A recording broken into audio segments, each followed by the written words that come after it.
A doctrine is a man-made teaching about how to interpret something. So when you go to a church, you are being taught their doctrine. You're not necessarily being taught what the Bible says. And the foundation of most Christian doctrine hinges on the context and meaning of one word, the word fulfill. So if everything we were told and taught to believe hinges on the context and meaning of one word, don't we owe it to ourselves to find out if that word is being used properly? And I'm going to teach you how to do that in this very video. First, let's read that verse from our favorite Bible translation, Matthew 5:17 in the ESV. Do not think that I have come to abolish the law or the prophets. I have not come to abolish them, but to fulfill them. Now let's see if we can find some context in the surrounding verses. For truly I say to you, until heaven and earth pass away, not one jot or tittle will pass away from the law until all is accomplished. Therefore, whoever relaxes one of the least of these commandments and teaches others to do the same will be called least in the kingdom of heaven. But whoever does and teaches them will be called greatest in the kingdom of heaven. So already when we read the surrounding verses, it very much alludes to the fact that he did not come to abolish the law or the prophets. So let's compare this verse in other mainstream Bible translations and see what the variations are from some of the manuscripts.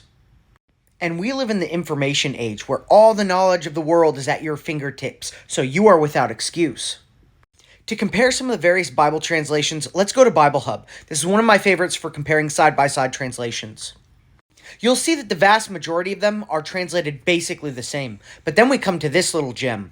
The Contemporary English Version. Do not suppose that I came to do away with the law and the prophets. I did not come to do away with them, but to give them their full meaning. This is very interesting. Where do you suppose they got this translation? For that, let's pull out the Strong's Concordance and study the words in the Greek. The word fulfill can only be translated from two different words.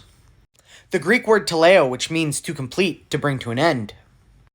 Or the Greek word plerau, which has a plethora of different meanings and usages. So let's see if we can confirm the proper word that is used in this context. This is an NASB Bible coded with Strong's Concordance numbers. They say it's the word plerau.